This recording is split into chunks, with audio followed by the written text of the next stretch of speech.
ഇതല്ലേ നമ്മുടെ ലൊക്കേഷൻ അത്രയൊന്നും പോരല്ലേ? ശരിയാ, അത്ര പട്ടണി ഇവിടെ കാണത്തില്ല. പറയാൻ പറ്റില്ല.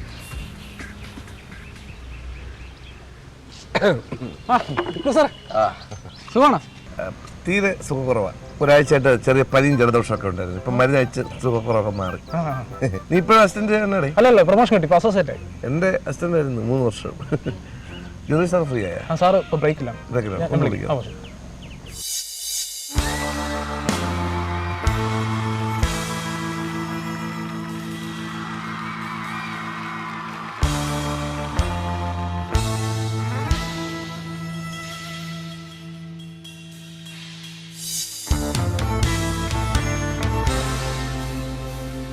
പിന്നെ എന്തൊക്കെയുണ്ട് ഡിക്രൂസേ വിശേഷങ്ങൾ? സാറേ സുഖമായിട്ടിരിക്കുന്നു. നിങ്ങൾ സാറിൻ്റെ ഒരു സഹായം അഭ്യർത്ഥിച്ച് വന്നതാണ്. എന്ത് സഹായം? ഇപ്പോൾ ഒരു 8 സിനിമ എടുത്തു സാറേ. അതിപ്പോൾ 8ഉം വിജയിച്ചോന്ന് ചോദിച്ചാൽ വിജയിച്ചില്ല, പരാജയപ്പെട്ടോന്ന് ചോദിച്ചാൽ പരാജയപ്പെട്ടുമില്ല. കുറച്ച് കലാമൂല്യം കുറവെന്നൊക്കെ പറഞ്ഞ് ഇങ്ങനെ ചില പ്രശ്നങ്ങളൊക്കെ ഇരിക്കും. അല്ല ഡിക്രൂസേ, ആ പടങ്ങളൊക്കെ ഞാൻ കണ്ടു. അതൊന്നും മോശമാണെന്ന് പറയാൻ കഴിയില്ല. പിന്നെ സാമ്പത്തികമായി വിജയം നേടുന്നത് മാത്രമേ നല്ല സിനിമകളാവൂ എന്നൊന്നും എനിക്ക് അഭിപ്രായമില്ല. അതല്ല, സ്ക്രിപ്റ്റിനകത്ത് കുറച്ച് പോരായ്മകൾ നമുക്കുണ്ടായി. അല്ല, സ്ക്രിപ്റ്റ് അങ്ങനെയല്ല. സ്ക്രിപ്റ്റ് എനിക്ക് ഇഷ്ടപ്പെട്ടു, കാതൻ്റെ സ്ക്രിപ്റ്റ് എനിക്ക് ഇഷ്ടമാണ്. പക്ഷേ അത് ജനങ്ങൾ കുറച്ച് ക്ലാസ് ആണെന്നും സ്റ്റാൻഡേർഡ് ആണെന്നൊക്കെ പറഞ്ഞ് കുറച്ച് കളിയാക്കിയിട്ടുണ്ട്. അല്ല സാറേ, ഇപ്പോഴത്തെ ആവശ്യം എന്ന് പറഞ്ഞാൽ ഒരു വാണിജ്യ സിനിമയാണല്ലോ. അല്ല, സാറിൻ്റെ ജീവിതകഥ വെച്ചൊരു സിനിമ എടുക്കണമെന്നാണ് ഞങ്ങളുടെ ആഗ്രഹം. അപ്പോൾ സാറിൻ്റെ ഡേറ്റ്സ് ഒന്ന് വേണം. എൻ്റെ ജീവിതകഥ മലയാളത്തിൽ എത്രയോ പ്രതിഭാധനന്മാരുണ്ട്. സത്യം മാഷിൻ്റെ ജീവിതകഥ ഇതുവരെ സിനിമയായിട്ടില്ല. നസീർ സാർ, അവരൊക്കെ റോൾ മോഡൽസ് ആണ്. മധു സാറുണ്ട്. അവരൊക്കെ ഉള്ളപ്പോൾ എൻ്റെ ജീവിതകഥ സിനിമയാക്കണമെന്ന് പറയുന്നത് അത് ശരിയല്ല. ഓക്കെ, നിങ്ങൾ പറയുമായിരിക്കും ബയോപിക്കുകളായിട്ട് ഇപ്പോൾ വേണമെങ്കിൽ സച്ചിൻ ടെണ്ടുൽക്കറിൻ്റെ സിനിമ വരുന്നുണ്ട്, ദെൻ ധോണിയുടെ വലിയ വിജയമായിരുന്നു. പക്ഷേ ഹിന്ദിയിൽ സഞ്ജയ് ദത്തിൻ്റെ ജീവിതകഥ ഇപ്പോൾ സിനിമയാവുന്നുണ്ട്. രൺബീർ കപൂറാണ് ഹീറോ, രാജ്കുമാർ ഹിറാനി ഡയറക്റ്റ് ചെയ്യുന്നുണ്ട്. അപ്പോൾ അങ്ങനെയുള്ള ഒരുപാട് അനുഭവങ്ങളുള്ള ഒരു നായകൻ്റെ ജീവിതകഥ സിനിമയാക്കിയാൽ അത് ജനങ്ങളെ സംബന്ധിച്ചിടത്തോളം അവർക്കത് പ്രചോദനമായിരിക്കും. എൻ്റെ ജീവിതകഥയൊന്നും സാർ അങ്ങനെ സാറ് മലയാളത്തിൽ എത്രയോ സിനിമകളിൽ ഒരു കോമഡിനായിട്ട് വന്ന് നായകനായിട്ട് എത്ര സിനിമകൾ ഹിറ്റുകളുണ്ടാക്കി. അപ്പോൾ സാറിന് അത് ഞങ്ങളുടെ ഒരു ആഗ്രഹമാണ്. ഒരു അധ്യാപകൻ്റെ സിനിമയിലേക്ക് വരാനുള്ള വഴിത്തിരിവുകളെല്ലാം കൂടെ വെച്ചിട്ടൊരു സിനിമയാണ് നമ്മൾ ഉദ്ദേശിക്കുന്നത്. അല്ല, അങ്ങനെ അധ്യാപകനായി വന്ന് സിനിമയിലേക്ക് കടന്നു വന്നവരുടെ കൂട്ടത്തിൽ ഒരുപാട് പേരുണ്ട്. മധു സാറ്, അദ്ദേഹം ഹിന്ദി അധ്യാപകനായിരുന്നു. നരേന്ദ്രപ്രസാദ് സാർ എൻ്റെയും കൂടെ അധ്യാപകനാണ്, ഇംഗ്ലീഷ് അധ്യാപകനാണ്. Then Babu Namboori sir, chemistry പ്രൊഫസറാണ്. അതെ, കെമിസ്ട്രി പ്രൊഫസറാണ്. പിന്നെ നമ്മുടെ സുഖുവേട്ടൻ ഇംഗ്ലീഷ് അധ്യാപകനായിരുന്നു. നമ്മുടെ അലിയാർ സാറ് മലയാളം അധ്യാപകൻ. അപ്പം അങ്ങനെ ഒരുപാട് പേരുണ്ട്. അപ്പം അധ്യാപകൻ എന്ന നിലയിൽ സിനിമാ രംഗത്തേക്ക് കടന്നു വന്ന ഞാൻ മാത്രമൊന്നുമല്ല. അല്ല, നിങ്ങൾ കഥയാവുന്ന സമയത്ത് സാറേ ഈ കുറേ നല്ല രസകരമായ സിനിമയാണ് ഉണ്ടാവുക. അപ്പോൾ ഈ ചിരിക്കാനുള്ള സിനിമയാണെങ്കിൽ പെട്ടെന്ന് വിജയിക്കും. അത് വിചാരിച്ചിട്ടാണോ അങ്ങനെ പറയുന്നത്? അല്ല, അതുകൊണ്ടല്ല ഞാൻ പറഞ്ഞത് വെച്ചാൽ എൻ്റെ ജീവിതകഥ സിനിമ ആക്കുന്നതിനോട് എനിക്ക് യോജിപ്പില്ല. ഇപ്പം രണ്ടാമതോ മൂന്നാമതാണെങ്കിൽ എനിക്ക് പ്രശ്നമില്ല. ആദ്യമേ ജനത്തിൻ്റെ ഭാഗത്തുനിന്ന് ഒരു ചോദ്യം വരാൻ പാടില്ല. മധു സാറും സത്യൻ മാഷും നസീർ സാറും ഒക്കെ ഉള്ളപ്പോൾ ജഗദീഷിൻ്റെ കഥ അതിനെന്താണ് പ്രസക്തി എന്ന് ചോദിച്ചാൽ ഞാൻ എന്ത് സമാനം പറയും? അല്ല, ഇപ്പം എനിക്കൊരു കാര്യം മനസ്സിലായി. ഞങ്ങളാരും അല്ലയോ സാറേ, ഞങ്ങൾ വലിയ പ്രിയദർശൻ സാറും രാജമൗലി സാറും ഒന്നും അല്ലല്ലോ. ഡിക്രൂസിനെ പോലൊരു ചോട്ട ഡയറക്ടറൊന്നും എടുക്കുമ്പോൾ സാറിന് വിശ്വാസം കാണത്തില്ല. അപ്പോൾ സാറിനെ കുറ്റം പറഞ്ഞിട്ട് കാര്യമില്ല. ഇതൊന്നും തരാത് നമ്മൾ വലിയ MD സാറൊന്നും അല്ലല്ലോ. അപ്പോൾ നമ്മളിലൊരു വിശ്വാസക്കുറവുണ്ടായിട്ടായിരിക്കും അല്ലേ? കാതര, അല്ല അങ്ങനെയൊന്നുമല്ല, സത്യസന്ധമായിട്ട് പറയാണ്. ഇപ്പോൾ കാതറിൻ്റെ കഴിവിനെ കുറിച്ചും ഡിക്രൂസിൻ്റെ കഴിവിനെ കുറിച്ചും ഒക്കെ എനിക്ക് വളരെ മതിപ്പാണുള്ളത്. നിങ്ങൾ പടം ചെയ്താൽ നന്നാവുന്നുള്ളൊരു പ്രതീക്ഷ എനിക്കുണ്ട്. പക്ഷേ എൻ്റെ കഥ ആദ്യമായി മലയാള സിനിമയിൽ ഒരു നടനെക്കുറിച്ച് അല്ലെങ്കിൽ നടൻ്റെ ജീവിതകഥ സിനിമയാക്കുമ്പോൾ അത് എന്തുകൊണ്ട് ജഗദീഷിൻ്റെ കഥയാവണമെന്ന് ചോദിച്ചാൽ പ്രേക്ഷകരോട് നിങ്ങൾ എന്ത് സമാനം പറയും? അത് കേട്ടിട്ട് ഞാൻ തീരുമാനിക്കും. അപ്പം സാറിൻ്റെ ജീവിതത്തെക്കുറിച്ചാകുമ്പം അത്യാവശ്യം ഹ്യൂമർ ഉണ്ടാവും, മാത്രമല്ല ഒരു നൊമ്പരം ഉണ്ടാവും, അനുഭവങ്ങളും യാതനകളും ഒരുപാടുള്ള ജീവിതമാണല്ലോ. അത് മാത്രമല്ല, രാഷ്ട്രീയത്തിൽ സാറിൻ്റെ സാന്നിധ്യം അറിയിച്ചു കഴിഞ്ഞു. അയ്യോ, അങ്ങനെ ഒരു അവസരം കാണിച്ചു. അവസരമല്ല, അവസരം പറയാൻ പറ്റില്ല സാർ. അപ്പം അങ്ങനെയൊക്കെ അനുഭവങ്ങൾ ഒരുപാടുള്ളൊരു വ്യക്തിയിൽ നിന്ന് നമുക്ക് ഇങ്ങനെ ഒരു സിനിമ എടുക്കാൻ കൊണ്ടാകുന്നു. ഈ സാറിൻ്റെ ഏറ്റവും ട്രേഡ് മാർക്കായ ഡയലോഗായിരുന്നല്ലോ എക്സ്ക്യൂസ് മീ കാക്കതൂറി എന്നുള്ളത്. അതിപ്പോഴും പ്രേക്ഷക മനസ്സിൽ സ്വാധീനം ഉള്ളതുകൊണ്ടാണല്ലോ ഇപ്പോഴും അങ്ങനെ പറഞ്ഞു നടക്കുന്നത്. മിമിക്രി എന്നൊക്കെ പറയുമ്പോഴേ ആൾക്കാരുടെ ജഗദീഷ് എന്ന് കേൾക്കുമ്പോഴേ ആൾക്കാർ മനസ്സിലാതാണ് ട്രേഡ് മാർക്ക്. അല്ല, നിങ്ങളുടെ ആ ആംഗിളിനോട് എനിക്ക് വലിയ യോജിപ്പില്ല. HSB എന്നൊക്കെ പറഞ്ഞ കഥാപാത്രങ്ങളാണ്, കാക്കയുടെ കാര്യവും കഥാപാത്രങ്ങളാണ്, അത് ജഗദീഷല്ല.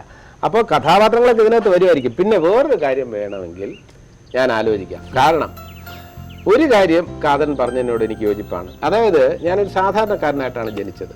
കലാകാരനാകണമെന്ന് സ്വപ്നം കണ്ടിരുന്നു, ഒരു സിനിമാ നടനാകണമെന്ന് സ്വപ്നം കണ്ടിരുന്നു. പക്ഷേ അതിൻ്റെ ഇടയ്ക്ക് തന്നെ ആ സിനിമാ നടനാകാനുള്ള ശ്രമത്തിനിടയിൽ എൻ്റെ പഠിത്തത്തിൻ്റെ പ്രാധാന്യം ഞാൻ ഒരു കാലത്തും കുറച്ച് കണ്ടിട്ടില്ല. അപ്പോൾ ആ പഠിത്തത്തിനുള്ള താല്പര്യം അല്ലെങ്കിൽ പ്രാധാന്യം ഇന്നത്തെ യുവതലമുറയ്ക്ക് അത് പ്രചോദനമാകുന്ന തരത്തിൽ പറഞ്ഞ പോലെ നിങ്ങളുടെ ഹ്യൂമറും കാര്യങ്ങളും ഒക്കെ മിക്സ് ചെയ്ത് എൻ്റെ കഥ രൂപപ്പെടുത്തി എടുത്താൽ എനിക്ക് സ്ക്രിപ്റ്റ് ഓക്കെ ആണെങ്കിൽ മാത്രം എനിക്ക് സന്തോഷം സാറേ. സാറ് സിനിമ നിങ്ങൾ പക്കയാക്കാം, എനിക്ക് ഓക്കെ ആവണം, സാറിന് ഇഷ്ടപ്പെട്ടെങ്കിൽ മാത്രം മതി. അപ്പോൾ അങ്ങനെയാണെങ്കിൽ ഇനിയിപ്പോൾ വരവേണ്ട ഉദ്ദേശം എന്താണ്? നമ്മൾ അടുത്ത സാറിൻ്റെ സിനിമ എടുക്കുന്നതിന് വേണ്ടി സാറിൽ നിന്നും കുറച്ച് അനുഭവങ്ങൾ അതൊന്ന് ഒപ്പിയെടുത്ത് നാളെ സ്ക്രിപ്റ്റ് ചെയ്യുമ്പോൾ അതൊരു മുതൽക്കൂട്ടാവുമല്ലോ നമുക്കതാണ്. സാറിന് ചെറുപ്പക്കാർ സ്കൂളിൽ പഠിക്കുമ്പോൾ സിനിമ പഠിക്കണം ആഗ്രഹമുണ്ടായിരുന്നു. എനിക്ക് എങ്ങനെയാണ് ഈ കലാവാസന ലഭിച്ചതെന്ന് ഞാൻ പലപ്പോഴും ആലോചിച്ച് നോക്കിയിട്ടുണ്ട്. വീട്ടിലങ്ങനെ ഒരു കലാപാരമ്പര്യമൊന്നും അവകാശപ്പെടാനില്ല. എൻ്റെ അച്ഛൻ ഒരു ഹൈസ്കൂൾ ഹെഡ് മാസ്റ്ററായിരുന്നു, K. പരമേശ്വരൻ നായർ. അമ്മ വീട്ടമ്മ P. ഭാസുരാങ്കി അമ്മ. 6 മക്കളിൽ 5ാമനാണ് ഞാൻ. അപ്പോൾ വീട്ടിൽ ഞാനൊഴിച്ച് ആരും സിനിമാ രംഗത്തേക്ക് കടന്നു വന്നിട്ടില്ല. എല്ലാവർക്കും നല്ല എഡ്യൂക്കേഷൻ ഉണ്ട്, നല്ല ബാക്ക്ഗ്രൗണ്ട് ഉണ്ട്. ഈ അച്ഛൻ അധ്യാപകനായതുകൊണ്ട് തന്നെ അമ്മയുടെ സഹോദരിമാരെല്ലാം വിവാഹം കഴിച്ചത് അത്യാവശ്യം കൃഷിയൊക്കെ ഉള്ള ഭേദപ്പെട്ട പണക്കാരെയാണ് അവരെല്ലാം വിവാഹം കഴിച്ചത്. അമ്മ വിവാഹം കഴിച്ചത് ഒരു സാധാരണക്കാരനായ ഒരു ഹൈസ്കൂൾ അധ്യാപകൻ. അതിൻ്റേതായിട്ടുള്ള ബുദ്ധിമുട്ടുകളുണ്ടായിരുന്നു. കാരണം ബാക്കിയുള്ള വല്യമ്മമാർക്ക് കുഞ്ഞമ്മമാർക്ക് അവർക്കൊക്കെ സ്വന്തമായിട്ടുള്ള വീടും ഒക്കെ ഉണ്ടായിരുന്നു, കൃഷി സ്ഥലങ്ങൾ. തിരുവനന്തപുരത്ത് തന്നെയാണോ? അല്ല, തിരുവനന്തപുരം ജില്ലയിൽ തന്നെയാണ്. ഞാൻ ജനിച്ചത് തിരുവനന്തപുരം ജില്ലയിലെ ഒരു പക്കാ ഗ്രാമമായ ചെങ്കൽ എന്ന സ്ഥലത്താണ്. ചെങ്കൽ. പക്ഷേ കുറേ നാൾക്ക് ശേഷം ഞങ്ങൾ എല്ലാവരും തിരുവനന്തപുരത്തേക്ക് വന്നു. കാരണം അച്ഛൻ തിരുവനന്തപുരത്തെ പല സ്കൂളുകളിലെ ഹെഡ് മാസ്റ്ററായിട്ട് Aryanad high school, Vithura high school, then Thonnakkal high school. അദ്ദേഹം റിട്ടയർ ആകുമ്പോൾ തിരുവനന്തപുരത്ത് അട്ടക്കുളങ്ങര സെൻട്രൽ ഹൈസ്കൂൾ ഹെഡ് മാസ്റ്ററായിരുന്നു. എൻ്റെ സഹോദരങ്ങളെല്ലാം തന്നെ നല്ല വിദ്യാഭ്യാസ യോഗ്യതയുള്ളവരാണ്. മൂത്ത സഹോദരി NSS വിമൻസ് കോളേജിലെ പ്രിൻസിപ്പലായിട്ട് റിട്ടയർ ചെയ്തു. മറ്റൊരു സഹോദരി വെങ്ങാനൂർ ഹൈസ്കൂളിൽ, മൂത്ത സഹോദരിയുടെ പേര് ഡോക്ടർ PB ശാന്താദേവി, എക്കണോമിക്സിലെ ഡോക്ടറേറ്റ് എടുത്തു. രണ്ടാമത്തെ സഹോദരി PB ചന്ദ്രികാദേവി ഹൈസ്കൂൾ ടീച്ചറായിട്ട് റിട്ടയർ ചെയ്തു. മൂത്ത സഹോദരൻ ഡോക്ടർ PV ഗോപകുമാർ ഇപ്പോൾ VSSCയിൽ മെഡിക്കൽ ഓഫീസറായിട്ട് ജോലി നോക്കുന്നു. ഒരു സഹോദരൻ സെക്രട്ടേറിയറ്റിൽ PV രാജ്കുമാർ, അദ്ദേഹം സെക്രട്ടേറിയറ്റിലെ സ്പെഷ്യൽ സെക്രട്ടറി ലെജിസ്ലേച്ചറിൽ റിട്ടയർ ചെയ്തു. എൻ്റെ അനിയൻ ഹാൻടെക്സിലെ അക്കൗണ്ടൻറ്റ് ആയിട്ട് വർക്ക് ചെയ്യുന്നു. അപ്പോൾ അങ്ങനെ ഒരു എഡ്യൂക്കേഷണൽ ബാക്ക്ഗ്രൗണ്ട് നല്ലതാണ്. ചോദിച്ചത് സ്കൂൾ ഡേയ്സിലുള്ള എൻ്റെ സംഭവമാണ്. എല്ലാ മത്സരങ്ങളിലും പങ്കെടുക്കും. ലളിതഗാന മത്സരം, പദ്യപാരായണം, folk dance, group dance, group music, പലതിനും. അന്ന് മിമിക്രി എന്ന പേരിലില്ല. പിന്നീടാണ് ഞാനൊരു പ്രീ ഡിഗ്രിക്ക് വന്നപ്പോൾ ആണ്, അന്ന് +2 അല്ല, അന്ന് പ്രീ ഡിഗ്രിക്ക് വന്നപ്പോൾ, കോളേജിൽ വന്നപ്പോൾ മിമിക്രി തുടങ്ങി. ആ സ്കൂൾ ഡേയ്സിലൊക്കെ അന്ന് മോണോ ആക്റ്റാണ് കൂടുതലുള്ള. ഇതിലെല്ലാം പങ്കെടുത്തിട്ടുണ്ട്.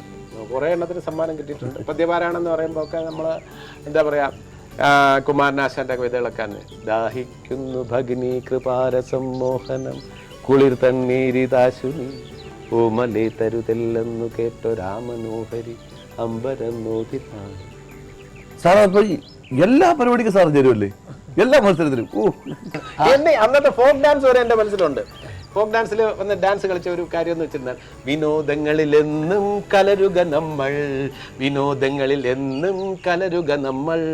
Solomon had 1,000 wives and that is the reason why he used to pick the morning train and bid them all goodbye. വിനോദങ്ങളിലെന്നും കലരുക നമ്മൾ.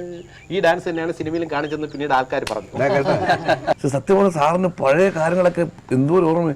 ഇവനൊക്കെ എന്ന് പറഞ്ഞാൽ ഇന്നലെ നടന്ന കാര്യം പോലും ഓർമ്മയില്ലടാ. കണ്ടുപിടിക്കട ഈ ബുദ്ധി ഇതാണ്. പഠിക്കുന്ന സമയത്ത് എപ്പോഴാണ് സാറിന് സിനിമാ രംഗത്തേക്ക് വരണമെന്നൊരു മോഹം ഉണ്ടായത്? അല്ല, സിനിമ എന്ന് പറയാൻ മോഹൻ എന്ന് പറഞ്ഞാൽ അന്നത്തെ കാലത്ത് ഞാൻ വിവിധ് ഭാരതി ചെറിയൊരു റേഡിയോ, എൻ്റെ വീട്ടിലെ ഒരു ചെറിയ റേഡിയോ. സാർ അപ്പോൾ അന്നത്തെ കാലത്തൊക്കെ നമ്മുടെ വീട്ടിലൊക്കെ റേഡിയോ ഉണ്ടെന്ന് പറഞ്ഞു കഴിഞ്ഞാൽ ഭയങ്കര ഇമേജും പത്രാസും ഒക്കെ ആയിരിക്കും അല്ലേ? റേഡിയോ എത്രയോ നാൾക്ക് ശേഷമാണ്. കുറേ നാൾ ഞങ്ങളുടെ വീടിൻ്റെ അപ്പുറത്ത് മജീദ് സാഹിബ് എന്ന് പറയുന്ന ഒരു വലിയ സെക്രട്ടേറിയറ്റിലെ വലിയ ഉദ്യോഗസ്ഥനുണ്ട്. അദ്ദേഹത്തിൻ്റെ വീട്ടിൽ പോയാണ് ഞാൻ ഈ റേഡിയോ കേൾക്കുന്നത്. ഞങ്ങളുടെ വീട്ടിൽ റേഡിയോ ഇല്ലായിരുന്നു. അപ്പോൾ അച്ഛനോട് ഏറ്റവും കൂടുതൽ റേഡിയോ വേണമെന്ന് ആവശ്യപ്പെട്ടിട്ടുള്ള ഞാനാണ്. ഞാൻ അപ്പുറത്ത് ഈ മജീദ് സാഹിബിൻ്റെ വീട്ടിൽ പോയി അവിടെ മുഹമ്മദ് റഫിയുടെ ഗാനങ്ങൾ, മുകേഷിൻ്റെ ഗാനങ്ങൾ, കിഷോർദായുടെ ഗാനങ്ങൾ ഇതൊക്കെ കേട്ട് കേട്ട് കേട്ട് ഞാൻ അച്ഛനോട് എന്നും പറയും ഒരു റേഡിയോ വാങ്ങിത്തരണം. എൻ്റെ സാറേ മുകേഷ് പാടി എന്ന് പറഞ്ഞാൽ ഇവൻ വിചാരിച്ചു സിനിമാ താരം മുകേഷ് എന്നാണ്, പാട്ടുകാരൻ മുകേഷ് എന്നായിട്ട് ചിലപ്പോൾ ആൾക്കാരത്തൊക്കെ പോയി പറയും വെറുതെ മുകേഷിന്റെ പാട്ട് പണ്ട് ആകാശവാണി ഉണ്ടായിരുന്നുണ്ട്, അത്ര മന്ദബുദ്ധിയവൻ. എന്നിട്ട് റേഡിയോ വാങ്ങി അതിൽ എനിക്ക് അന്ന് സ്വർഗം കിട്ടിയ ഒരു ഫീലിംഗ് ആയിരുന്നു. റേഡിയോ വാങ്ങുന്നു, വീട്ടിൽ കൊണ്ടുവന്നു, അതങ്ങോട്ട്. ഇന്ന് സ്കൂളിലൊക്കെ പഠിക്കുമ്പോൾ റേഡിയോ ഉള്ള വീട്ടിലെ പയ്യനെന്ന് പറയുമ്പോൾ അന്തസ്സായിരിക്കും.